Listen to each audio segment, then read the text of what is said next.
Hi guys, welcome to part 2 of the Bunker tutorials as part of the Garage Shed Advent Calendar series. In the last part I went through the drums, so if you want to go back to the first video to have a listen to how I structured my drums and what drum samples I used, go have a look on the Garage Shed YouTube channel. So yeah, this time I'm going to go through the main sounds of the track. And yeah, I'll introduce them individually. So firstly, I've got, as the tune suggests, a guitar. As the tune is called Guitar Lord. Also have this lovely sort of like speed garagey sort of warp.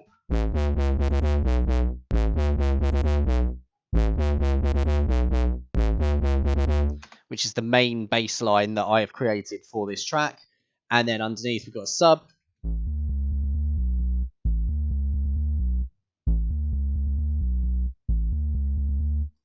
And then to accompany all of those, I've got a load of random sounds that go with it. It's a weird little vocal sample that I found. And here we've got some more vocal samples and a little bass drop. And these ones coming up. Cool. So I'm going to put them all into context now, and this is what the track sounds like as it drops.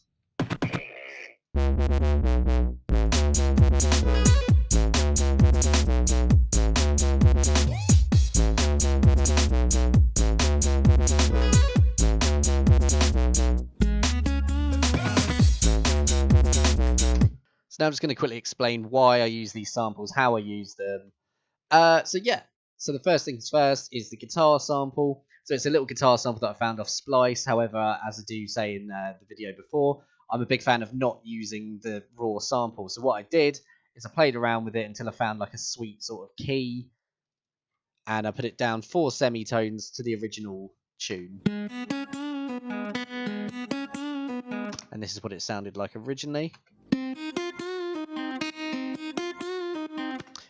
Does still sound very good, but it just I don't know, I don't think it fit the vibe I was really going for. So yeah, it's just a little guitar riff that I think is playing the main body of this tune. However, I did want it to progress slightly, so as it builds up, I added another layer to it. It's exactly the same sample, same processing, just 8 semitones up this time. So this is what it sounds like when it comes in.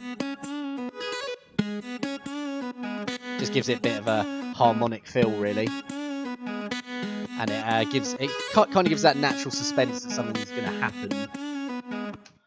And throughout the drop, I've chopped it up obviously to get the elements of the guitar in the drop.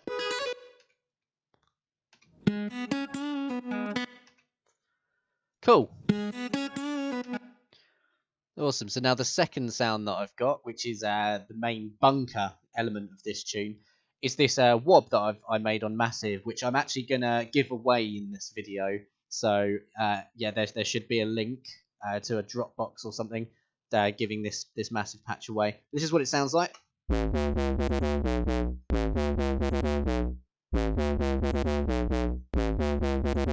I was trying to make it follow the guitar lead, but it was quite hard to kind of write it by ear.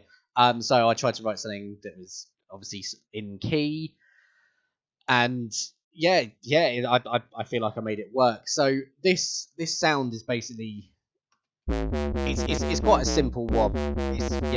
But it needed more power. So I'm just going to quickly show you what it sounded like without the post processing. Sounded like that. Sounded very weak. So simply all I did was added some fat distortion to it, which really brought out the harmonics, really made it so you could hear the sound. I've got an auto filter here only because, as you can hear, it filters in through the drop. But I still thought it needed more, so I added this compressor to it, which made it loud, punchy, and tight. And then the final part of the bass, yeah, there's really not much to this tune. It's all about the guitar, it's about the bass I've made, and then the sub layer. So this sub layer was also made on Massive. All I did for this was use a sine wave. I took out most of the high and mids, left the lows, as I actually did take away the lows of the wob bass that I forgot to mention. So layered, that's what they sound like.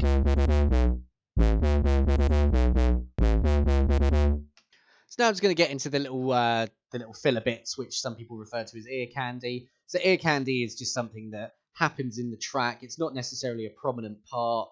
It could be anything from a vocal to a percussion, absolutely anything. It just sticks out, fills the gaps and whatnot. So I'm just going to show you an example or a couple of examples of ones that I have used. Before I do that, I'm just going to show you what it sounds like without these filler sounds.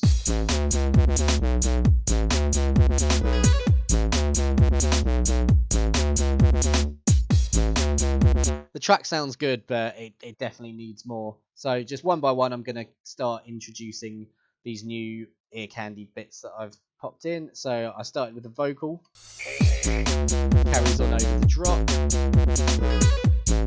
got a sub bass that I've cut, that just adds a bit of movement to the bass, got a little bit of a vinyl spin there, used sort of like a drum fill. Another vocal here.